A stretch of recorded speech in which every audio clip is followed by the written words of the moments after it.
Hi കൂട്ടുകാരെ, പുതിയൊരു കൃഷി വീഡിയോയിലോട്ട് എല്ലാവർക്കും സ്വാഗതം. ടെറസ് കൃഷിയിലെ പ്രഭാത വിശേഷങ്ങൾ ഉൾപ്പെടുത്തിക്കൊണ്ടുള്ള ഒരു ചെറിയ വീഡിയോയാണ് ഇന്ന് കാണിക്കുന്നത്. ടെറസ് കൃഷി തുടങ്ങാൻ ആഗ്രഹിക്കുന്നവർക്കും നിലവിൽ ചെയ്യുന്നവർക്കും ഈ കാര്യങ്ങൾ ഉപകരിക്കും.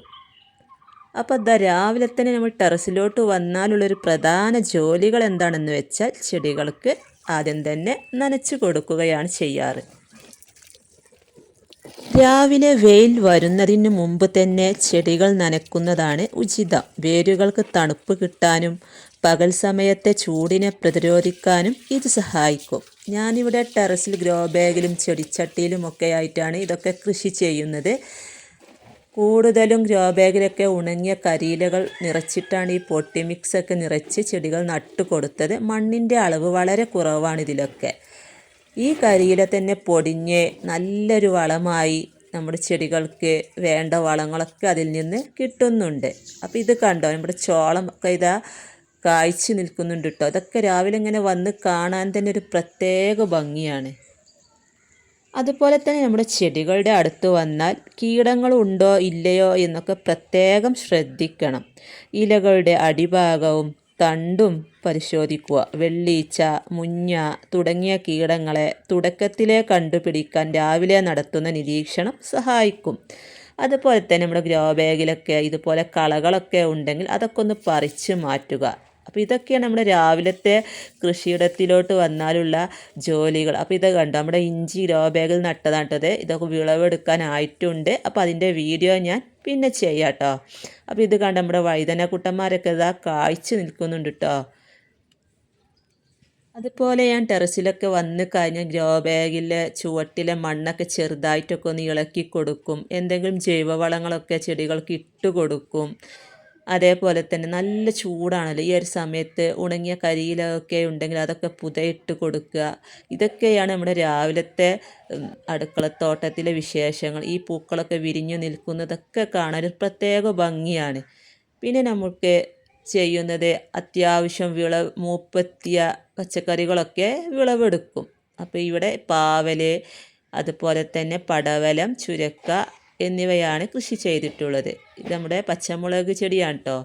നല്ല വലിപ്പമുള്ള പച്ചമുളകാണ് കേട്ടത്. നമ്മളെപ്പോഴും ഇതിൻ്റെ ഇലയുടെ അടിയിലും മുകളിലൊക്കെ പ്രത്യേകം ശ്രദ്ധിക്കുക. വെള്ളീച്ച പെട്ടെന്ന് വരും. വെള്ളീച്ച വന്നു കഴിഞ്ഞാൽ മുരടിപ്പും കുരടിപ്പും വന്ന് നമ്മുടെ ചെടി ആകെ നശിച്ചു പോകുന്നൊരവസ്ഥയിലോട്ട് വരും. അപ്പോൾ നമ്മൾ രോഗങ്ങൾ വരാനായിട്ട് നിൽക്കരുത്. അതിന് മുമ്പ് തന്നെ വേപ്പെണ്ണ വെളുത്തുള്ളി മിശ്രിതം ആഴ്ചയിൽ 2 തവണയൊക്കെ സ്പ്രേ ചെയ്ത് കൊടുക്കുക. അതേപോലെ തന്നെ ബിവേറിയ എന്ന് പറയുന്ന ജൈവ കീടനാശിനി അത് തളിച്ചു കൊടുക്കുകയും ചെയ്യുക. അപ്പോൾ ഇതാ നമുക്ക് ഒരു പഴുത്ത പാവലുണ്ട് ഇവിടെ.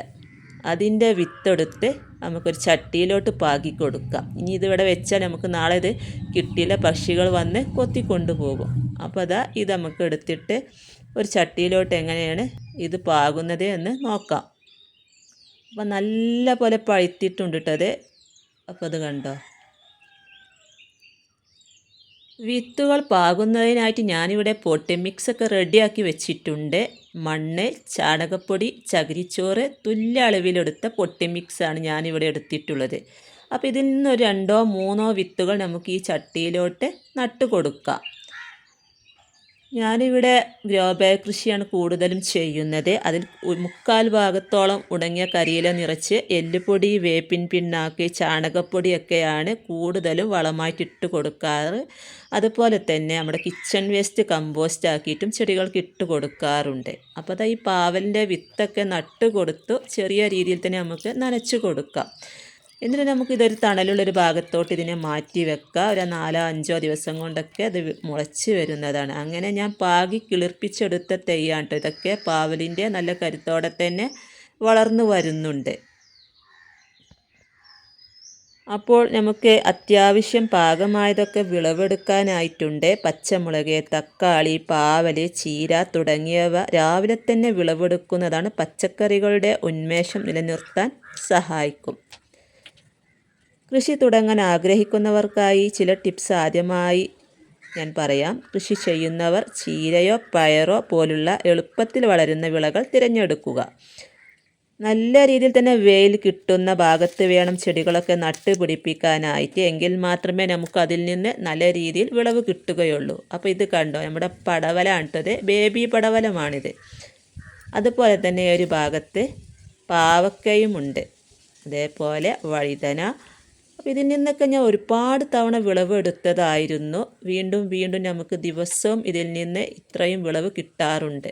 ഇത് ആനക്കൊമ്പൻ വെണ്ടയാണ്. ഇതൊരു 3-4 എണ്ണം ഉണ്ടായാൽ തന്നെ നമുക്ക് ഒരു തോരൻ വെക്കാനുള്ളത് ഉണ്ടാവും. ഇത് മൂത്തിട്ടില്ല കേട്ടോ, അത് നമുക്ക് കണ്ടാൽ തോന്നും ഇത് മൂത്ത് പോയി എന്ന്.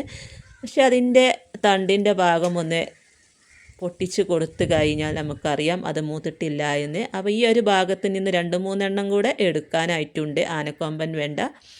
ഇത് ഞാൻ വില്ലേജ് അഗ്രോയിൽ നിന്നും വാങ്ങിയ വെണ്ടച്ചെടികളാണ് കേട്ടോ. അപ്പോൾ ഇതിൽ നിന്ന് ഞാൻ 3-4 പ്രാവശ്യമായിട്ട് ഇപ്പോൾ വിളവെടുത്തു. അപ്പോൾ എനിക്ക് എന്ന് രാവിലെ ഇതുപോലെ ടെറസിൽ നിന്നും ഇത്രയും പച്ചക്കറികളൊക്കെ കിട്ടാറുണ്ട്. ഈ ഒരു ഭാഗത്ത് ഇതാ നമ്മുടെ പച്ച വഴുതനയുണ്ട് 2-3 എണ്ണം, അതും കൂടെ എടുക്കാം.